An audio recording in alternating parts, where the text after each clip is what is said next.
ലോക്സഭാ തെരഞ്ഞെടുപ്പിൽ യു.പിയിലെ അമേത്തിയിലും റായ്ബറേലിയിലും ഇതുവരെ സ്ഥാനാർത്ഥി പ്രഖ്യാപിച്ചിട്ടില്ല.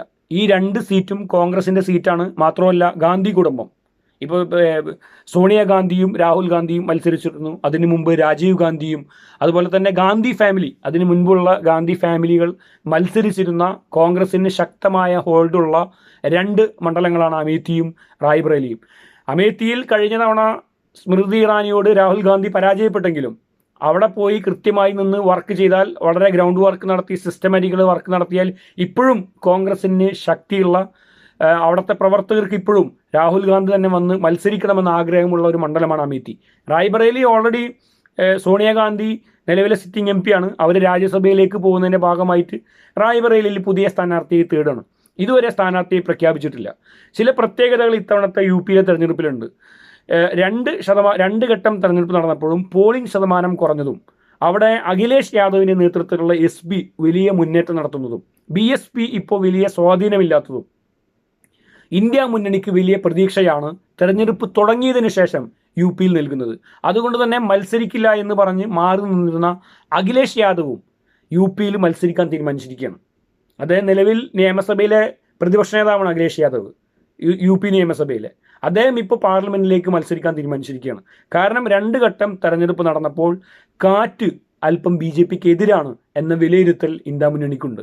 അപ്പോൾ അതുകൊണ്ട് തന്നെ പ്രിയങ്ക ഗാന്ധിയും രാഹുൽ ഗാന്ധിയും റായ്ബറേലിയിലും അമേത്തിയിലും മത്സരിച്ച് യു.പിയിൽ മൊത്തത്തിലുള്ള ഈ അനുകൂല തരംഗം അത് മുതലെടുക്കണം എന്ന ഒരു ആവശ്യം അവിടുത്തെ സംസ്ഥാനത്തെ കോൺഗ്രസ് നേതൃത്വത്തിൻ്റെ ഭാഗത്തുനിന്നുണ്ട്.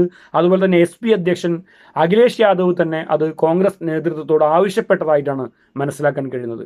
ഇതിൻ്റെ അടിസ്ഥാനത്തിലാണ് ഇതുവരെയും ഈ രണ്ട് മണ്ഡലങ്ങളിലും സ്ഥാനാർത്ഥികളെ നിശ്ചയിച്ചിട്ടില്ല. അപ്പോൾ അതിൽ നിന്ന് നമുക്ക് മനസ്സിലാക്കാനുള്ളത്, അവിടെ രാഹുൽ ഗാന്ധിയും അതുപോലെ തന്നെ പ്രിയങ്ക ഗാന്ധിയും മത്സരിക്കുന്നില്ല എങ്കിൽ, അല്ലെങ്കിൽ ആ കാര്യത്തിൽ ഒരു അനിശ്ചിതത്വം നിലനിൽക്കുന്നുണ്ട്. ഏതായാലും അവിടെ ഞങ്ങൾ മത്സരിക്കുന്നില്ല എന്ന് അവർ തീരുമാനിച്ചിട്ടെങ്കിൽ സ്വാഭാവികമായിട്ടും ഇത്ര ഡിലേ വരുത്തേണ്ട കാര്യമില്ല, വേറെ സ്ഥാനാർത്ഥികളെ പ്രഖ്യാപിക്കുമായിരുന്നു. അപ്പോൾ അതുകൊണ്ട് ആ വിഷയത്തിൽ ചർച്ച നടക്കുന്നു എന്ന് മാത്രമല്ല, വളരെ ഗൗരവമായി അവിടെ ഈ രണ്ട് മണ്ഡലങ്ങളിലും ഇവർ രണ്ടുപേരും തന്നെ മത്സരിക്കണം എന്ന കാര്യത്തിൽ ശക്തമായ അഭിപ്രായം AICCക്ക് ഉണ്ട്. അതുപോലെ തന്നെ ഉത്തർപ്രദേശിലെ കോൺഗ്രസ് നേതൃത്വത്തിനുണ്ട്, ഇന്ത്യ മുന്നണിക്കുണ്ട്.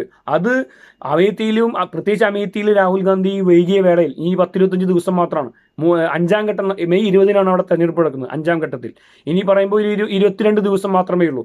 ഈ 22 ദിവസത്തിനുള്ളിൽ സ്മൃതി ഇറാനി ഓൾറെഡി അവിടെ 5 വർഷമായി കേന്ദ്രമന്ത്രി എന്ന നിലയിലും അതിനു മുമ്പ് 5 വർഷവും, അങ്ങനെ 2014 മുതൽ അവിടെ കേന്ദ്രീകരിച്ച് വർക്ക് ചെയ്യുന്ന ആളാണ് സ്മൃതി ഇറാനി. അപ്പോൾ അവിടെ പോയി മത്സരിച്ച് ജയിക്കാൻ കഴിയുമെന്നുള്ളത് മറ്റൊരു കാര്യമാണ്. പക്ഷേ രാഹുൽ ഗാന്ധിയും പ്രിയങ്ക ഗാന്ധിയും റായ്ബറേലിയിലും അമേത്തിയിലും മത്സരിക്കുന്നത് നോർത്ത് ഇന്ത്യയിൽ ഇപ്പോൾ ഈ കാറ്റ് മാറ്റി വീശുന്നതിനൊപ്പം ഒരു തരംഗമായി മാറാൻ കഴിയും എന്നാണ് ഇന്ത്യ മുന്നണിയും കോൺഗ്രസ് നേതൃത്വവും മനസ്സിലാക്കുന്നത്.